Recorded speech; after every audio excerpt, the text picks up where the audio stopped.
이렇게 뵙게 돼서 정말 반갑습니다. 그리고 감사합니다. 여기 오니까 우리 부산 경제를 이끌고 계신 많은 선배님들 또 이 CEO 여러분들을 뵙게 돼서 정말 부산일보 CEO 아카데미가 대단하구나 하는 것을 느끼게 되었습니다. 이렇게 훌륭하고 성대한 부산 CEO 아카데미를 이끌어 오신 우리 부산일보 김진수 사장님을 비롯해서 또 지금 회장님을 맡고 계신 최금식 회장님께도 감사의 말씀을 드립니다. 오늘 이렇게 제가 조금 일찍 오기를 잘했다고 생각합니다. 이렇게 한 분 한 분 좀 인사를 할 수 있는 기회가 돼서 정말 저로서도 뜻깊은 일이었다고 생각을 하고 앞으로 부산 시정을 이끌고 가는 데 있어서 여러분들이 든든한 협력자이자 또 지도자가 돼 주실 것으로 믿어 의심치 않습니다. 오늘 제가 말씀드릴 내용은 제가 그 선거 과정에서도 공약을 한 것들이기도 합니다만은 지난 한 달 동안 미래혁신위원회를 통해서 가다듬은 부산의 비전 그리고 주로 중점적으로 무엇을 하려고 하는가 하는 것들을 소개를 드릴까 합니다. 이미 많이 알고 계신 내용들이 많으실 겁니다. 그럼에도 불구하고 우리가 어디로 가야 되는가 하는 것에 대해서 한번 그 인식을 공유한다는 차원에서 그 생각을 나누는 기회가 되었으면 좋겠습니다. 어제 제가 아침에 그 헬리콥터를 타고 소방 헬리콥터를 타고 이 안전점검도 할 겸 부산시가 정말 어떤 상황인가를 보기 위해서 이렇게 쭉 부산 시내 이력을 헬리콥터로 한번 돌아봤습니다. 그러면서 지금 느낀 두 가지 생각이 있었습니다. 하나는 정말 부산이 아름답다.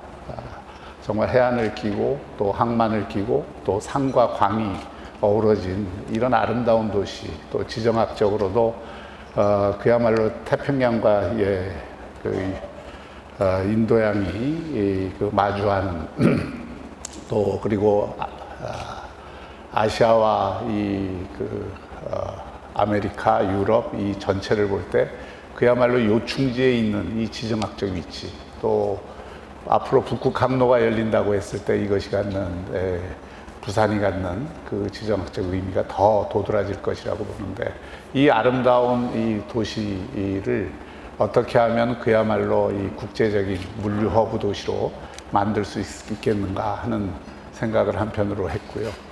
다른 한편으로 보면 또 아쉬운 점들도 있었습니다. 이 부산에 뭐 이런저런 얘기가 나오지만은 부산의 위에서 보니까 그야말로 볼만한 데는 마린시티하고 그 일부에 있는 큰 이 빌딩 단지 외에는 다 이 아파트든 주택이든 고만고만한 그런 어떤 집들로 또는 이 공장으로 이렇게 꽉 차 있는 모습들을 보면서 우리가 왜 이 부산만의 좀 색깔을 가질 수 있는, 또 부산만의 그런 자연의 아름다움과 조화를 이룰 수 있는 도시를 만들어 오지 못했는가에 대한 아쉬움이 상당히 깊었습니다. 물론 그럴 수밖에 없었던 역사적 환경도 있었고 또 이런 여러 가지 구조적인 한계도 있었지만, 그럼에도 불구하고 그 아쉬움을 떨치기는 좀 힘들었습니다.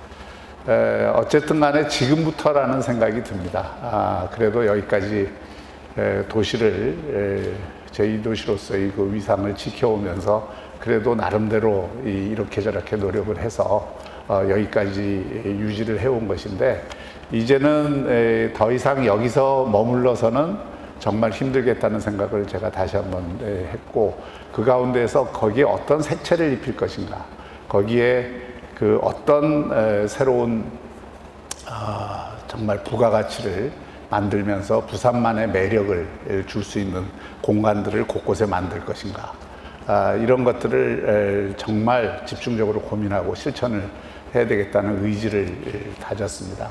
사실 그 돌아보면서 이 북항 일대라든지 또 앞으로 개발될 제2센텀이라든지 그 에코델타 시티라든지 이런 어떤 지역들이 갖는 무한한 가능성, 그곳을 어떻게 앞으로 그 새로운 색을 입히고 새로운 컨텐츠를 넣느냐에 따라서 그래도 우리가 굉장히 큰 희망을 가질 수 있겠다는 생각을 했고, 그나마 굉장히 다행이라는 생각을 했습니다. 다른 한편으로는 곳곳에 우리가 이제 이 도시가 앞으로 통상, 관광, 문화 이런 것으로 먹고 살아야 되는 도시인데, 그 도시의 정말 상징이 될 수 있는, 부산에 가면 가보지 않을 수 없는 그런 곳들이 얼마나 있는가, 이런 거를 좀 체크를 해봤는데, 그런 것들이 너무 부족하다는 생각을 하면서 그런 것들을 이제 조금 하나씩 만들어 가고 넣어야 되겠다는 생각, 그런 의지를 굳혔습니다. 아마 이런 제 생각은 여기 계신 모든 분들이 거의 공감을 하지 않을까 하는 생각을 합니다. 그리고 제가 이제 시정을 맡아서 이런 새로운 비전을 세우고 새로운 기획을 하면서 또 생각하는 것은 늘 제가 뭐 강조하는 바이기도 하지만 서울과 부산의 차이를 많이 느낍니다. 이 서울은 우리나라 수도권 일국주의 때문에 사실은 50m 앞에 나가 있는 상태고 100m 달리기를 하는데, 우리는 이제야 출발하는 단계다. 그 가운데서도 제일 부족한 것이 결국은 첫째는 사람, 인재의 문제고, 두 번째는 이 투자의 문제고, 그리고 세 번째는 그것을 엮어줄 수 있는 이 역량의 문제라고 생각을 합니다. 그래서 이런 이미 서울은 어떤 기획을 하고 비전을 세우고 정책을 만들면 그런 이 사람과 돈과 민간의 역량이 순식간에 결집이 돼서 그것을 만들어내는 힘이, 열의 계획을 세우면은 7, 8을 만들어내는데, 부산의 한계는 열의 계획, 그것도 우리도 거룩한 말을 많이 할 수 있고 아름다운 말을 많이 할 수 있고 좋은 기획을 많이 할 수 있습니다만은 그 실천 역량, 또 그 실천을 할 수 있는 자원, 이것이 근본적으로 차이가 있기 때문에 열의 목표를 세우더라도 사실 셋, 넷을 달성하기가 힘들다.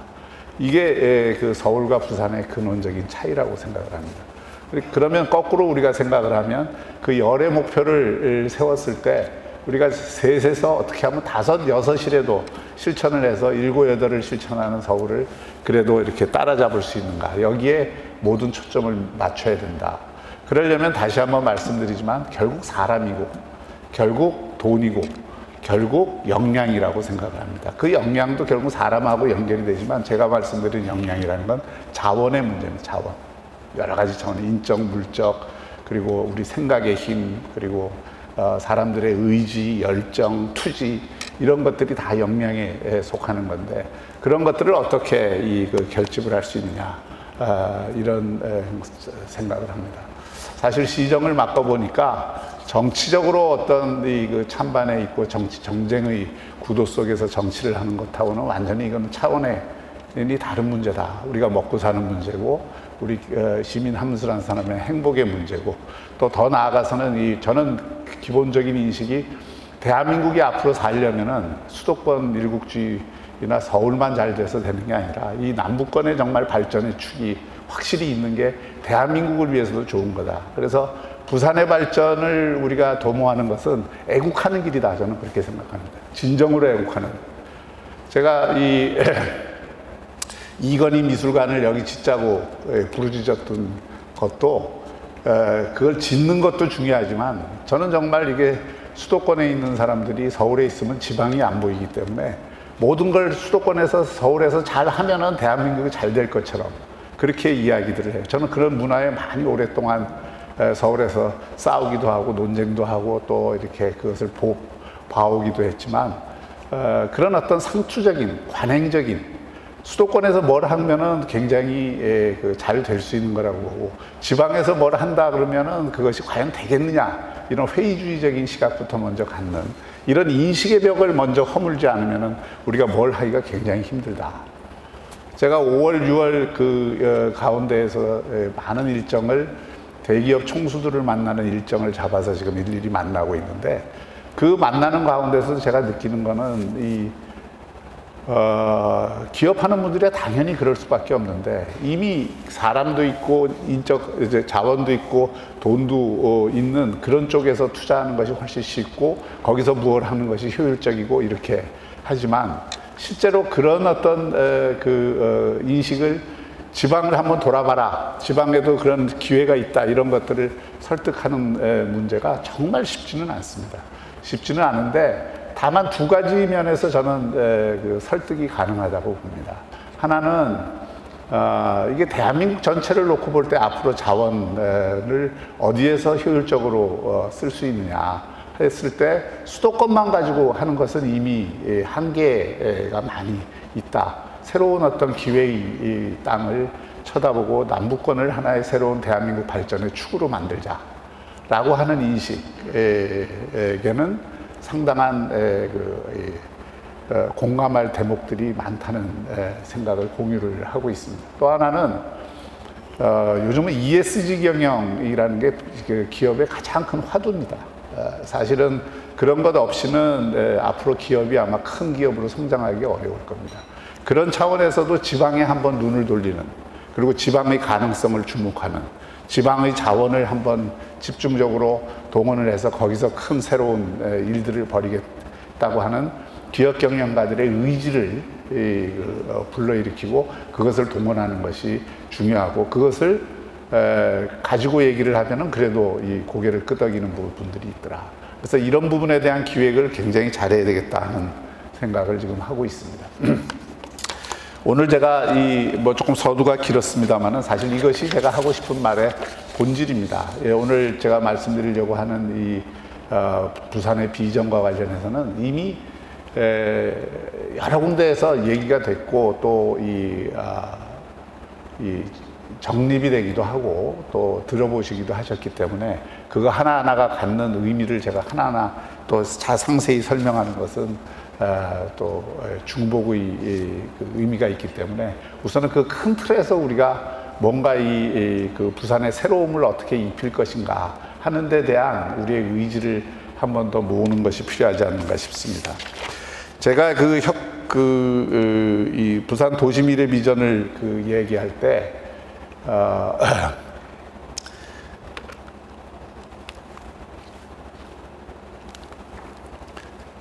부산 먼저 미래로 이 그린 스마트 도시를 얘기를 했습니다. 부산 먼저 미래로라는 것은 하나의 구호이고, 그린 스마트 도시라고 하는 것이 뭘 의미하느냐, 이게 사실은 핵심입니다.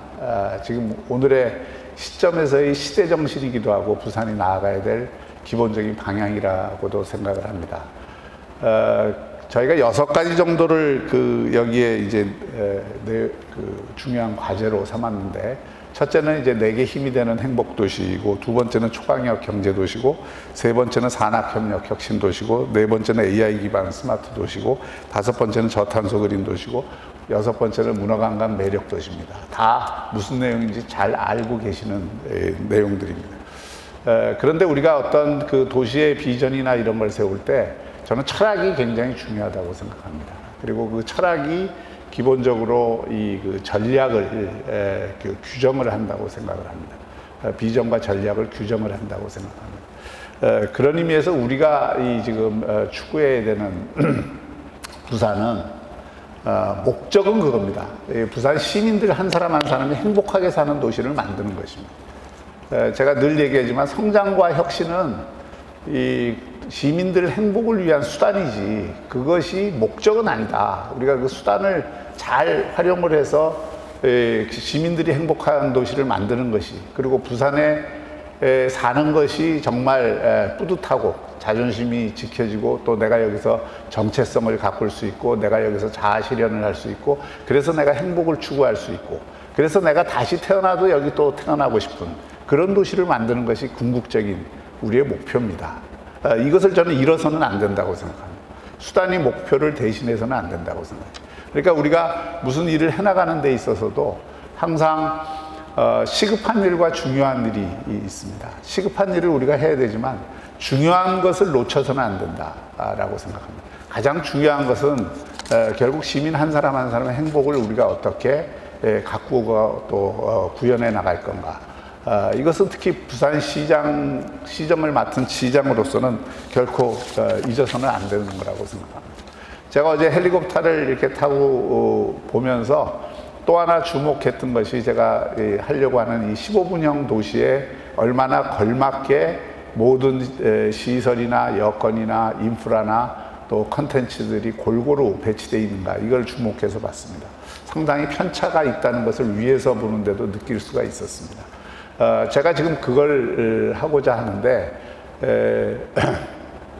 우리가 시민 한 사람 한 사람이 행복하게 살기 위해서는 잘 아시다시피 적정한 일도 필요하고 소득도 필요하고 또 물질적인 그 풍족함도 필요하고, 그러면서도 내가 즐기며 살 수 있는 그 시설이나 여건들도 필요하고, 또 사람들의 관계를 그 평화롭고 신뢰 있고 또 안전하게 만들 수 있는 그런 사회적 관계나 공동체, 그런 커뮤니티를 만드는 것도 필요하고, 이런 것들이 어우러져, 그리고 또 필요한 교육을 적절하게 잘 받을 수 있는 그런 교육 환경도 필요하고, 뭐 이런 여러 가지들이 다 어우러져야 시민 행복이 제대로 추구될 수 있다고 생각을 합니다. 제가 15분형 도시를 이야기한 것은 너무 멀리서 맨날 왔다 갔다 해야 되고 거기 교통 문제에 시달리고 또 자기 에너지를 많이 소비하고 낭비하는 그런 어떤 피곤한 도시의 삶이 너무 편만하게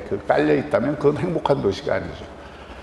직장과 주거가 비교적 가까이 있도록 자꾸 만들어주고, 그 속에서 지금은 이제 노동사회에서 여가사회로 넘어가기 때문에 그 노동을 하는데 모든 그 초점이 두어지는 것보다 노동도 하면서, 또 노동도 요즘은 그 언택트 노동도 많이, 재택근무나 이런 것들도 많이 이루어지고 있고 앞으로 더 확산될 것이기 때문에 그런 어떤 직장과 주거 또 일과 문화, 여가, 이런 것들이 통합되고 또 가족과 공동체, 이런 것들이 좀 긴밀하게 또 친밀하게 형성이 될 수 있는 공간, 도시의 삶의 구조를 만드는 것이 바람직하다.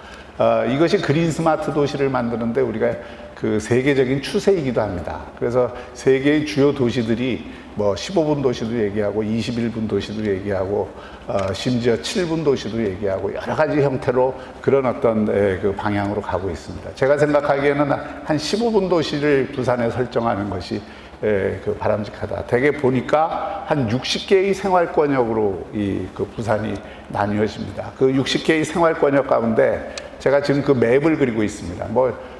시에 들어가서 처음에 이 15분 도시를 했더니 용역을 하고 이렇게 좀 길게 그걸 잡길래 제가 그러지 말고 우선 다 우리가 알지 않느냐. 그러니까 15분 내에서 있는 것과 없는 것부터 먼저 다 조사를 해라. 있는 것과 없는 것부터 조사를 해서 없는 것부터 채워주면 되지 않느냐. 이걸 하루아침에 할 수 있는 게 아니니까.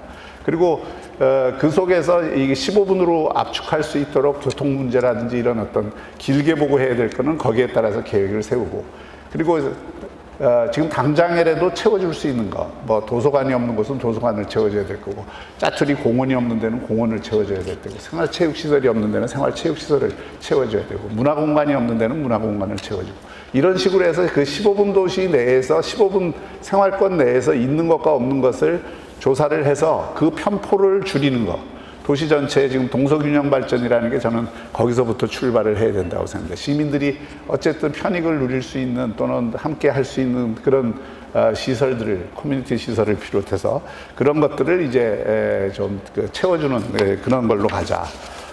그리고 그런 면에서의 어떤 삶의 질을 높이는 그런 일들을 많이 해야 된다. 하는 거고요. 제가 뭐 시간이 없어서 자세한 정책까지는 제가 설명을 안 하겠습니다. 그리고 두 번째는 초광역 메가시티를 만드는 것은, 이것은 저는 당위라고 생각을 합니다. 자원이 적은 곳일수록 자원을 크게 써야 됩니다. 축구를 잘하는 사람은 운동장을 좁게 쓰는 골목 축구를 하면은 이게 축구를 잘할 수가 없습니다. 축구를 잘하는 사람은 공간을 넓게 써야 되고, 잘하는 팀은 운동장을 넓게 쓰는 축구팀이 잘하는 축구팀입니다.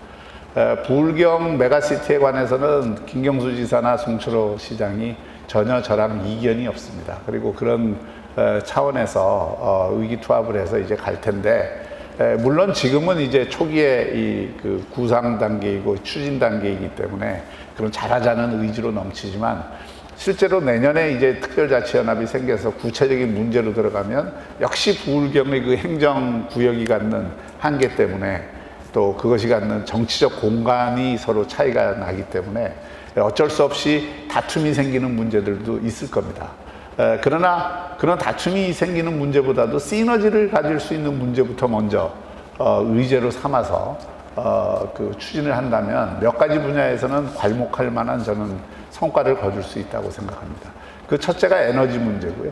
그 두 번째가 그 연구개발과 관련된 것이고, 또 산업 클러스터와 관련된 것도 그렇고, 우리가 갖고 있는 지금 물 문제도 경남과 지금 협의 중인데 여러 가지로 그것은 잘 풀릴 가능성이 있습니다. 그래서 이런 문제들을 중심으로 해서 저희가 그 부울경이 갖고 있는 자원을 좀 통합적으로 운영하는 그런 전략을 쓴다면, 그것은 우리가 수도권에 대응하는 남부권의 하나의 축을 만드는 방법이다. 이 부울경이 행정 통합을 우선시하지 않고 경제 통합을 우선시해서 나가는 전략은 잘하는 겁니다. 대개 행정 통합을, 제가 청와대 정무수석일 때 당시 그 이달곤 장관하고 함께 추진했던 것이 이 행정구역 그 조정과 그 통합이었는데, 그때 청주 청원하고 이 창원 통합을 이뤄냈습니다. 근데 그것이 너무 어렵고 그렇게 행정 통합을 우선시하다 보니까 부작용도 너무 많습니다. 그리고 나중에 후유증도 심하고. 그래서 제가 그때 느낀 게, 이게 행정 통합을 너무 무리하게 추진을 하면 보통 행정 통합이 개헌보다도 어렵다 그럽니다. 그 주민들의 이해관계가 워낙 또 차이가 있고 역사적인 자신들의 정체성에 대한 이 강한 집착들이 있기 때문에 이 행정 통합을 우선시하는 것은 상당히 어려움이 많습니다. 사실 대구 경북이나 광주 전남은 금방 통합이 될 것 같은데 지금 잘 안 되지 않습니까?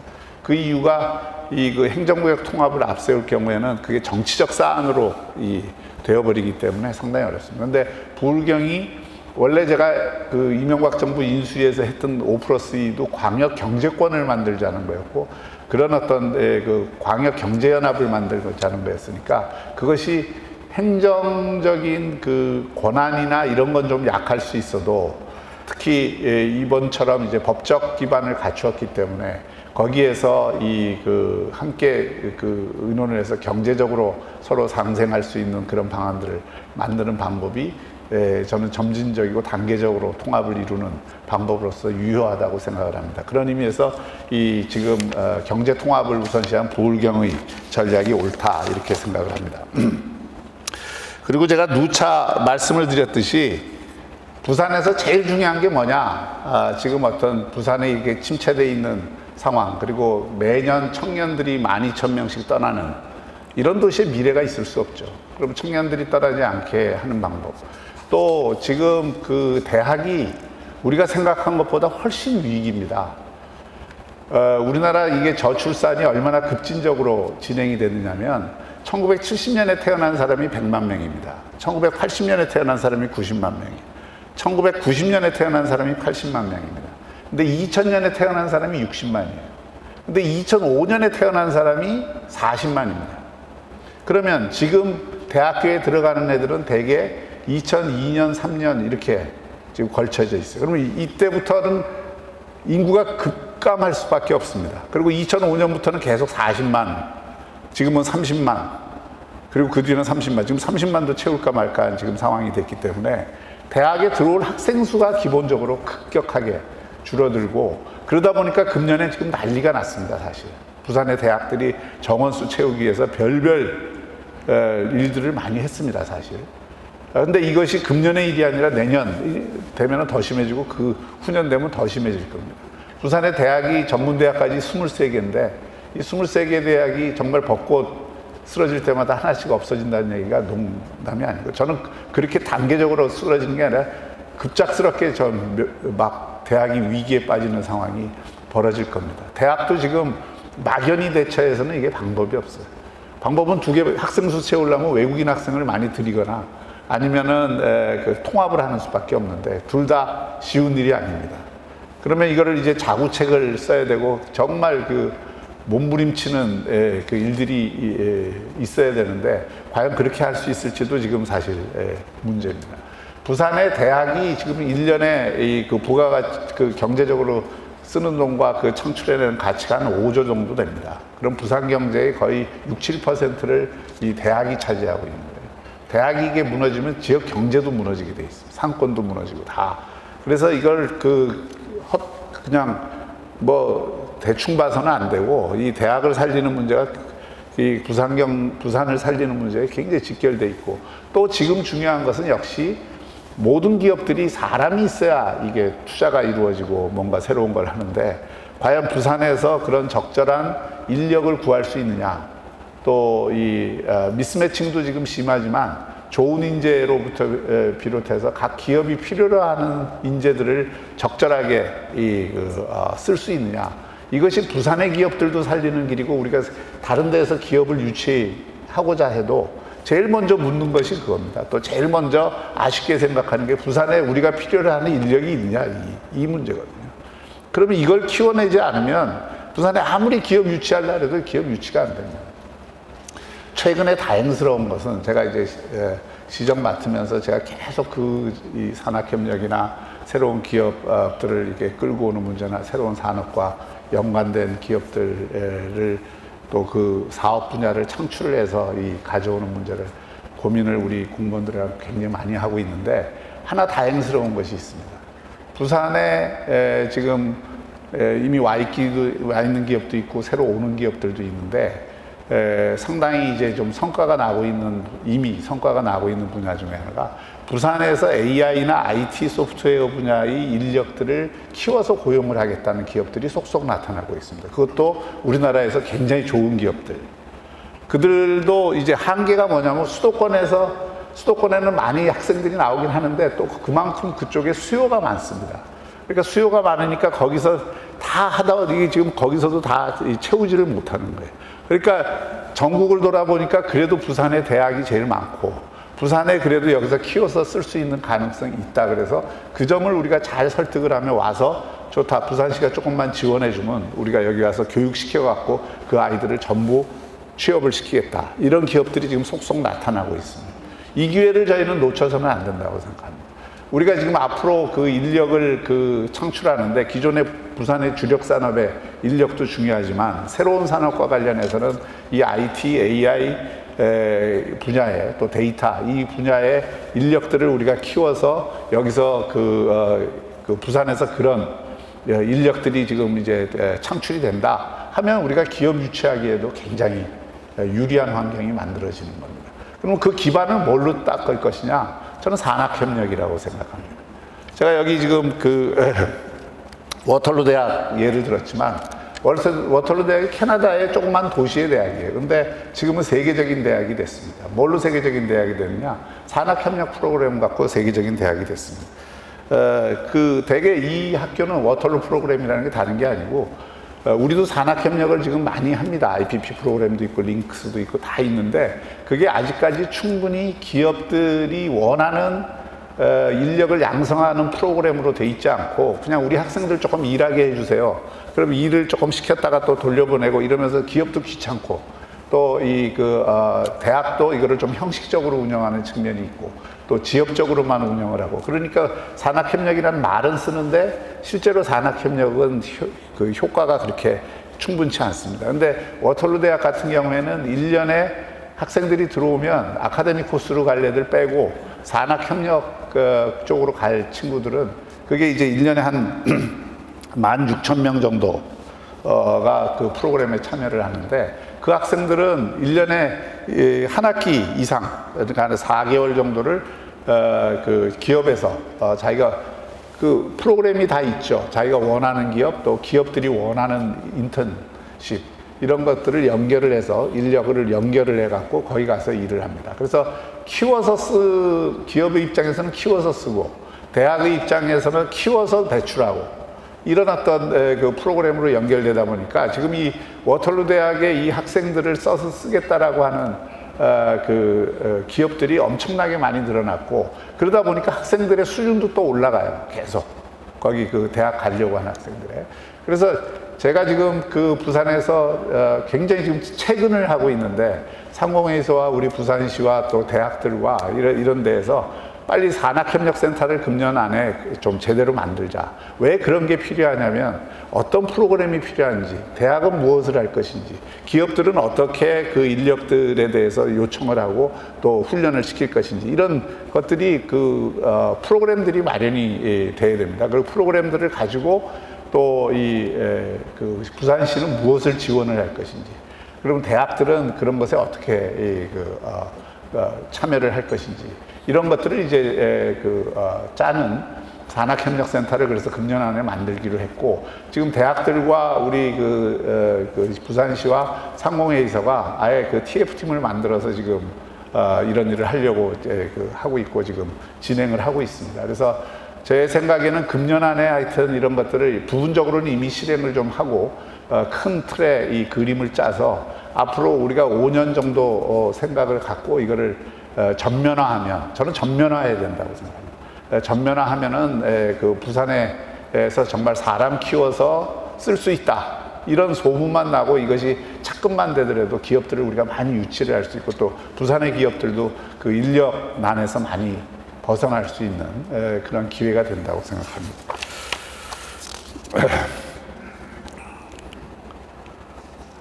그리고 이런 산학협력 혁신도시를 하는데 제가 중요하게 생각하는 것 중에 하나가, 기존의 기업과 이제 산업을, 대학을 엮는 것도 있지만 결국 창업도시로 만들어야 됩니다.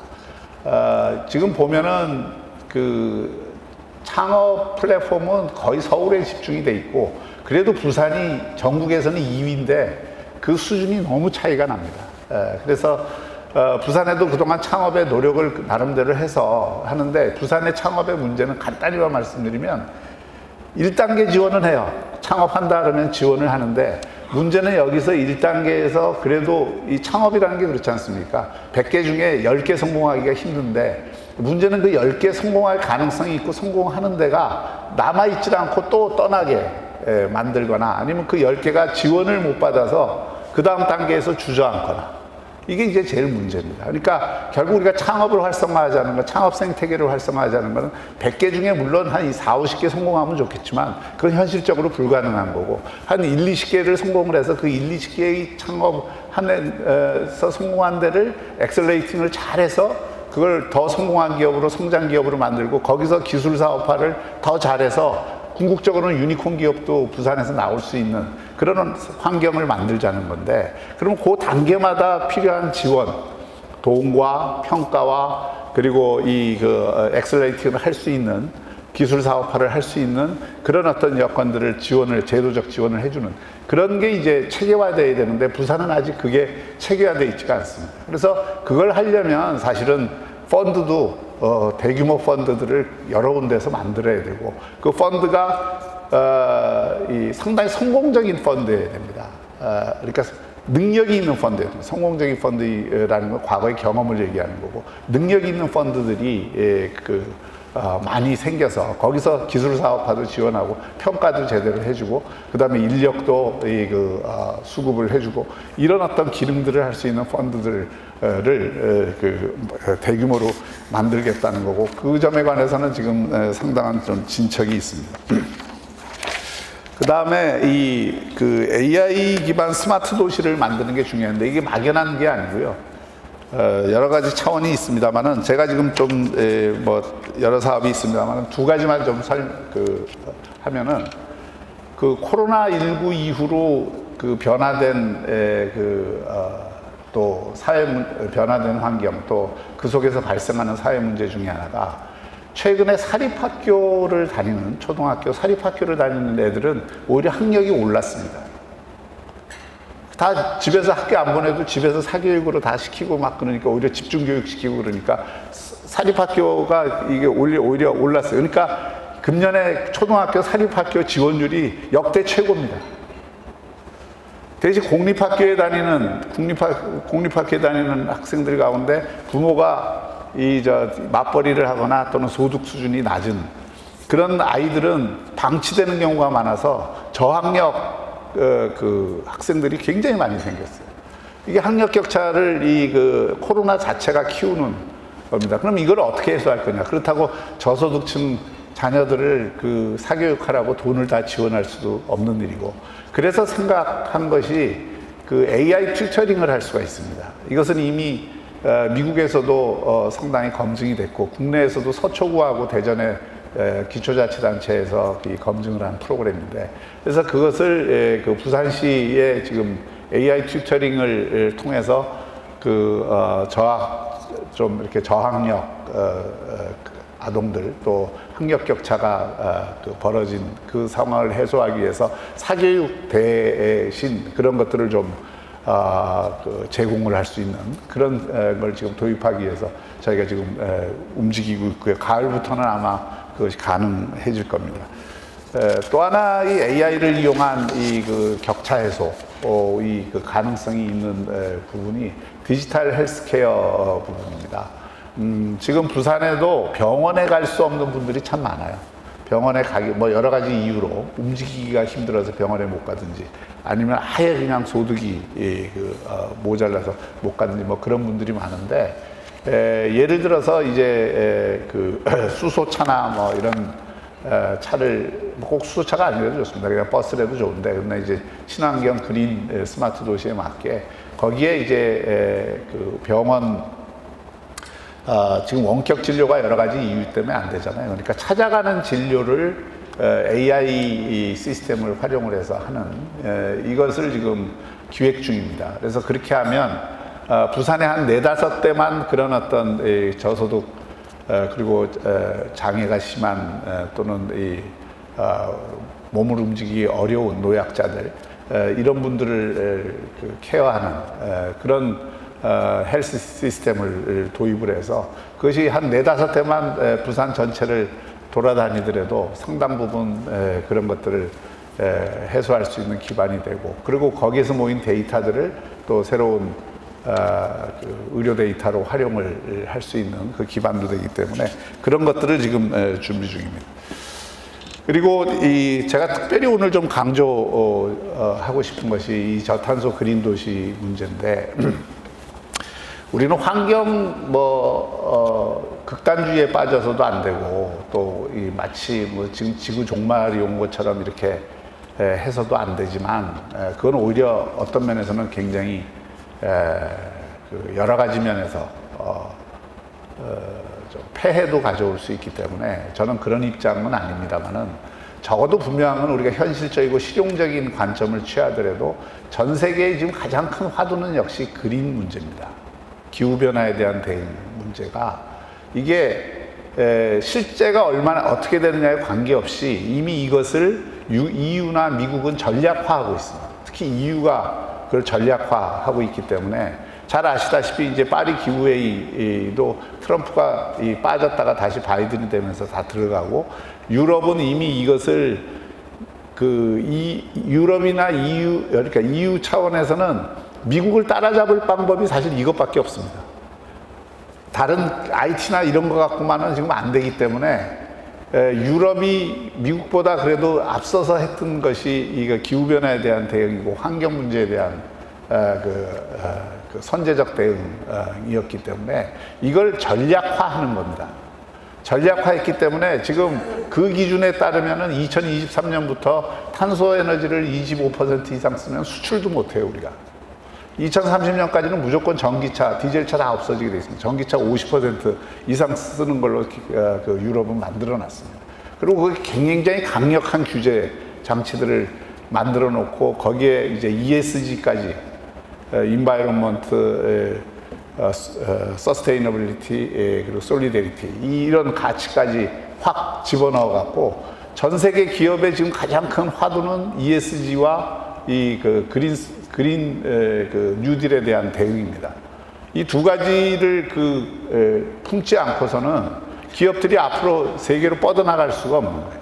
그러면 이 문제를 해결하려면 일단 에너지 문제를 우리가 어떻게 바라볼 건가에 대한 관점을 확립하고 그 에너지 믹스 전략을 안 할 수가 없습니다.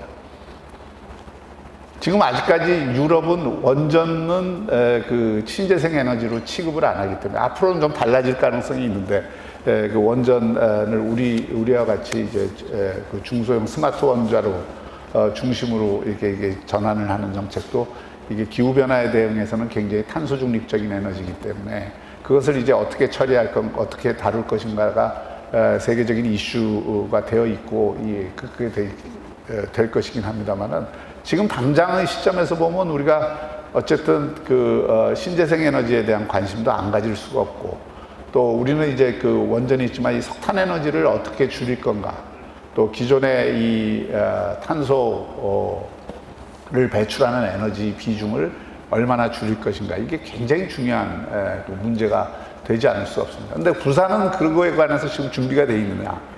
부산이 제일 준비가 안 돼 있습니다. 사실. 원전만 믿고 있지 지금 다른 거는 지금 준비가 거의 안 돼 있는 상태인데 그래서 우리가 수소에 대한 관심 이걸 가지지 않을 수가 없습니다. 최근에 그거는 뭐 그걸 하느냐 안 하느냐의 문제의 별개로 부산은 지금 해상 풍력을 하나도 안 하잖아요. 울산은 지금 그 시추선을 이용을 해갖고 거기 그 먼 거리에다가 엄청난 해상 풍력 단지를 만들지 않습니까? 또 저기 전남은 그 신안 일대 그냥 엄청난 또 해상 풍력 그걸 만들고 그런 것들이 이제 지금은 안 드러나지만 시간이 흐르면 흐를수록 우리가 그런 데 대한 준비를 안 해놓으면 나중에 굉장히 몰리게 돼 있습니다. 이 점에 대해서도 우리 그 부산 지역사회 오피니언 리더들이 관심을 많이 가져야 됩니다. 근데 그럼 우리 활로는 어디에 있을까? 생각해보면 결국 수소 쪽에 있을 수밖에 없습니다. 우리 경우에는. 그래서 그런 부분에 대해서 앞으로 다양한 방향의 투자와 또 다양한 방향의 기획, 또 기업 유치, 이런 전략이 필요하다고 생각합니다. 그래서 자세히 말씀을 드릴 수는 없겠습니다만은. 그 다음에 그 ESG 경영과 관련해서도 앞으로 아마 이것은 굉장히 강력한 한편으로 생각하면 기업에 대해서 규제가 될 수도 있는데 다른 한편으로 보면 기업이 이것을 경쟁적인 자원으로 생각을 할 거기 때문에 이 ESG 경영 쪽으로 그 초점을 맞춰서 지금 대기업들이 굉장히 지금 발빠르게 움직이고 있습니다. 그럼 저 부산의 입장에서는 이 ESG 경영의 그 가치에 맞는 프로젝트를 만들어서 기업들을 유치하거나 또는 이렇게 가져오는 그것도 이게 전략이 필요하다고 생각을 합니다.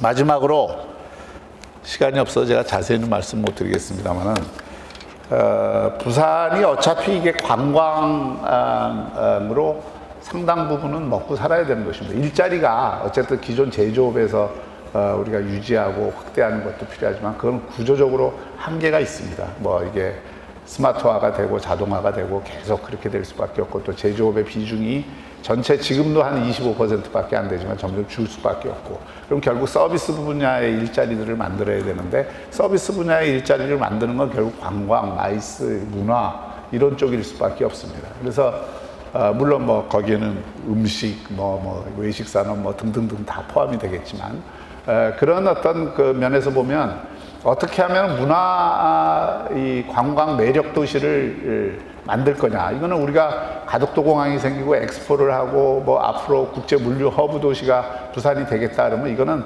필수입니다. 필수. 이게 없으면 안 됩니다. 지금 제일 안타까운 건 제가 어제도 헬리콥터 타면서 부산에 어디를 부산에 오면은 사람들이 안 가면 못 배기는 곳이 있을까? 그런 곳이 없어요. 정말 안타까운 것은. 그래서 이 문화관광 매력 도시를 만들려면 하이 컨텐츠, 하이엔드의 컨텐츠도 있어야 되고 그리고 대중들이 아주 쉽게 즐길 수 있는 부산의 청년들이 떠나는 이유 중에 세 번째 이유가 뭐냐? 부산이 재미가 없어서입니다. 청년들이 홍대 앞이든 이태원이든 서울에 가면 곳곳에 있는 성수동이든 청년들이 스스로 청년 문화를 발산할 수 있는 그런 공간이 부산에는 없다는 거예요. 그러니까 그건 대중적인 예를 들어서 힙합이든 비보이든 이런 공연들이 또는 재즈든 이런 공연들이 청년들이 계속 그거 할 수 있는 공연들이 집중적으로 있는 장소가 있냐? 부산에 없지 않습니까?